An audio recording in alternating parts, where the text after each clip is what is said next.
कहते हैं इस धरती पर जब जब अधर्म बढ़ता है, भगवान विष्णु धरती पर अवतार लेते हैं। मानव कल्याण के लिए अभी तक भगवान विष्णु 9 अवतार ले चुके हैं। उनके आखिरी अवतार का नाम है कल्कि।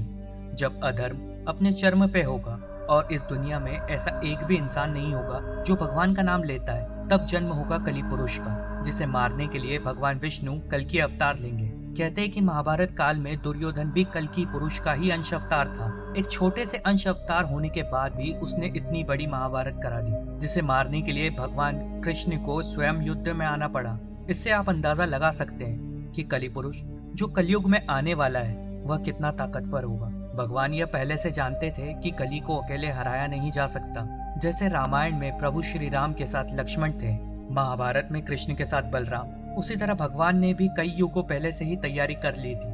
किसी को श्राप दिया और किसी को वरदान, ताकि वह समय के अंत तक इस दुनिया में रह सके और जब भगवान कल्कि का जन्म हो तो उनकी मदद करें। नमस्कार दोस्तों, मेरा नाम है हिमांशु।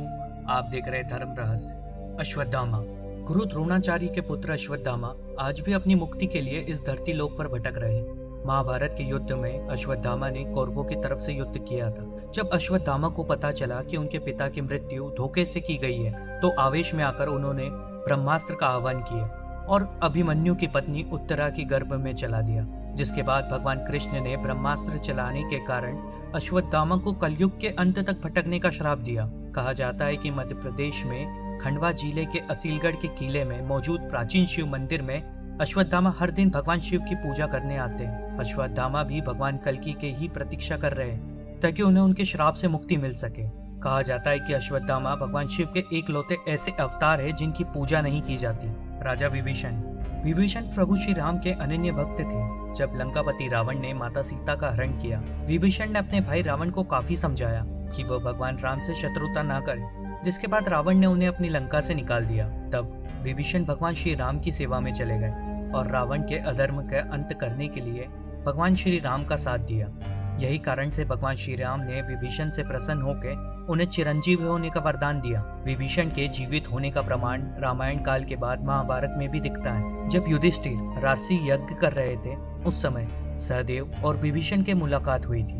विभीषण कहा है इसकी जानकारी किसी को भी नहीं है, लेकिन उनके जीवन का उद्देश्य भी वही है, अपने प्रभु श्री राम अवतार भगवान कल्कि से मिलना, वह उनकी सहायता करना। भगवान परशुराम भगवान विष्णु के 6वें अवतार है। भगवान परशुराम रामायण और महाभारत दोनों में ही थे। आपको बता दें कि भगवान परशुराम भीष्म, कर्ण और द्रोणाचार्य के गुरु भी थे। पौराणिक कथाओं के अनुसार भगवान कल्कि के गुरु भी भगवान परशुराम ही होंगे। महाभारत काल में भी उनके निवास महेंद्रगिरी पर्वत पर ही बताया गया है और आज कलयुग में भी वह महेंद्रगिरी पर्वत पर ही तपस्या में लीन रहकर भगवान कल्कि अवतार की प्रतीक्षा कर रहे हैं। कहा जाता है कि महेंद्रगिरी पर्वत आज के समय में ओडिशा में स्थित है। कृपाचार्य अश्वत्थामा के मामा और पांडव और कौरवों के कुलगुरु थे। भागवत के अनुसार कृपाचार्य की घटना सप्तऋषियों में भी की जाती है। कहा जाता है कि वह इतने बड़े तपस्वी थे कि अपने तप के बल पर उन्होंने चिरंजीवी होने का वरदान प्राप्त किया था। कलयुग में कृपाचार्य अधर्म के नाश करने के लिए कल्कि अवतार की मदद करेंगे। महर्षि व्यास को वेद व्यास के नाम से भी जाना जाता है। कहा जाता है कि वह इतने बड़े तपस्वी थे, उन्होंने महाभारत, 18 पुराण और भागवत लिखा है। महर्षि व्यास ने कल्कि अवतार के जन्म से पहले ही धर्म ग्रंथों में कल्कि अवतार के बारे में लिख दिया था। महर्षि वेदव्यास बहुत बड़े तपस्वी होने के कारण आज भी तपस्या में लीन है और कलयुग के अंत तक तपस्या में रहकर भगवान कल्कि के दर्शन का इंतजार कर रहे हैं। राजा बलि श्री हरि भक्त प्रहलाद के वंशज थे। उन्होंने अपने बल से तीनों लोगों को जीत लिया था। इसके साथ ही उन्हें बहुत बड़े दानवीर भी माना जाता है।